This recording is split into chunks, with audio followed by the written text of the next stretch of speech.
I heard a quote today. It was so freaking good. To all my ladies and gents out there, listen to this quote. If you haven't heard it, I'm about to drop a gem on you. Never go grocery shopping when you're hungry because you'll grab the wrong things. Never go into a relationship when you're lonely because you'll grab the wrong thing. When you search for something out of desperation, you grab what you want, but not what you need. I love this so much. It touches on a primary aspect that many of us struggle in with relationships as well as careers. And it just shows you that in desperation, you will lower standards. And standards are key to a quality life. One of my previous talks, I said, low quality standards lead to low quality experiences. And it's no wonder, when you're out of desperation and you're going to auction your mate choice, like you're going to lower your standards because you feel so lonely that anything that comes your way is good enough. That's where we make mistakes, right? And so this quote is amazing because it makes you look at all the decisions in your life and how you can not make the decisions when you're in a moment of despair. And when it comes to relationships, and people will ask me, especially a lot of times, because I was single for a very long time throughout building my businesses, like, why are you single? Like, as if I have a disease, why am I single? Being single is not a bad thing, and people choose to be single in the same way that they choose to be in a relationship.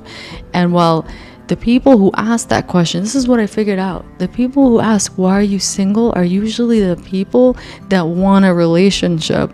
And we're not in the same wavelength. And so I'm like, because I want to. Like, genuinely, I want to. And there's people who, maybe they don't want to be single. And hopefully this quote resonates with you, because be patient, keep working on yourself, but don't settle or lower your standards because you're lonely and you want something to walk into your life.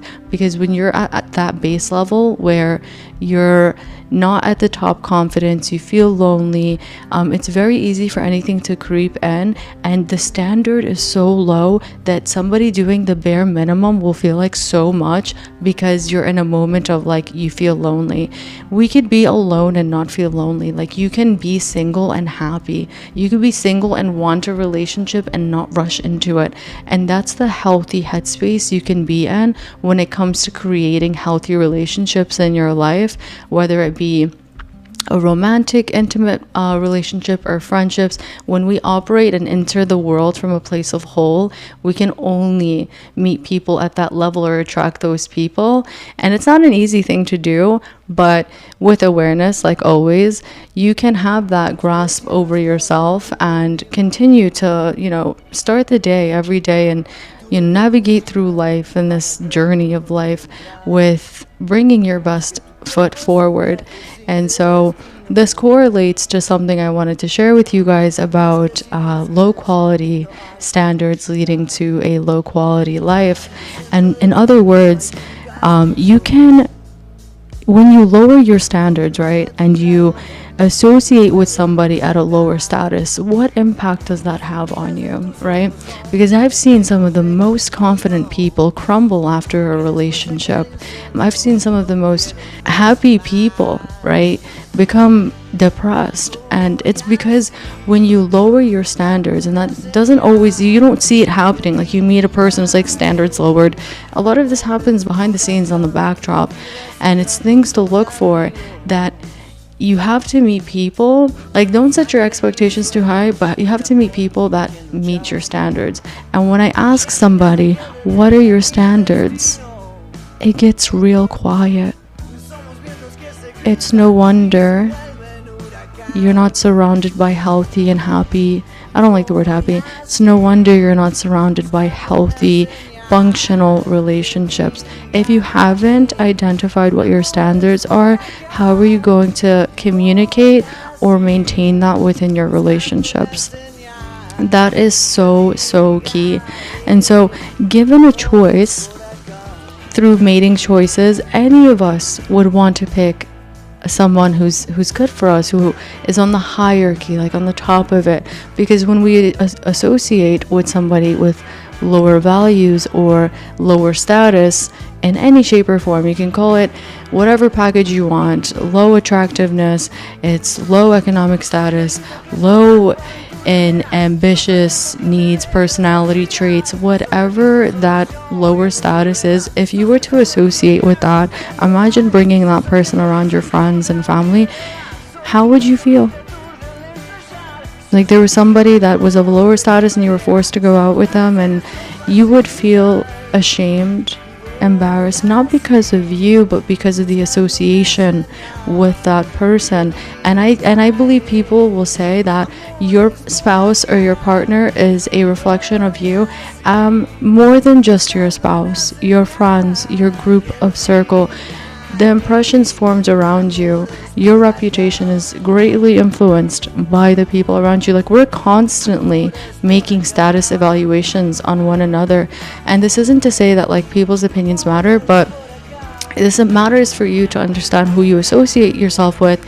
Because if you want to have high quality experiences in your life, you want a high quality partner, high value woman, high value man, then you have to have higher standards, but you cannot have such high expectations, because that's going to lead to so much disappointment.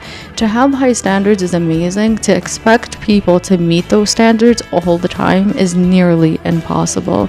Humans are not capable of meeting standards 100% of the time, and it's because we make mistakes, and that's okay.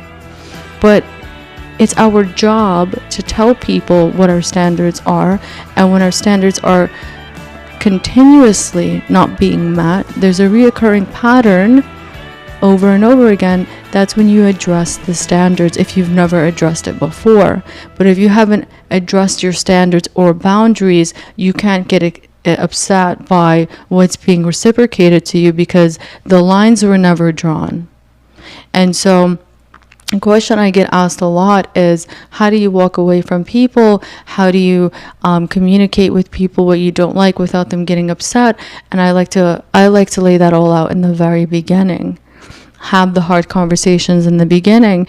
And so going back to the quote that I shared with you guys, it's so important to have that basic awareness of, am I operating from a place of lack or a place of whole? Because as long as you're feeling lack, you're going to grab for anything. You're going to negotiate, lower your standards. You're going to auction yourself. You're going to go for things or people. And you know what? I'm going to take this a step further. I hear way too many girls saying, I don't even know why I dated that guy. Like, and I'm going to tell you why. Because women who don't feel fully whole or confident tend to attract these type of men. And furthermore, women take the role of wanting to fix men. And it's not to say it's not reversed, but women, given that we're caregivers and nurturing and we have that quality, tend to want to take care of men and carry on the emotional burdens and fix them.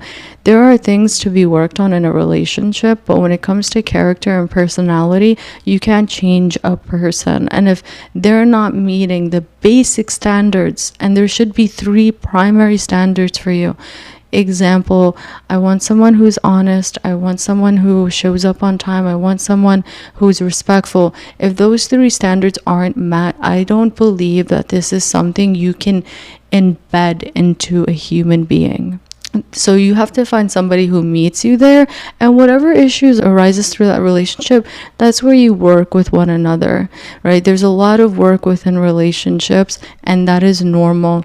But to lower your standards in order to find love, I don't believe in that at all. Love isn't that difficult if you find the right person who meets, matches, and honors your standards. But that starts with you. You have to identify those standards. You have to know what you want and keep that awareness of, am I making a decision because I just want it or because I need it? And you're going to find out that a lot of the things that we're allowing into our lives, a lot of the things that we're settling for, are not things that we need, but things that we want or desire.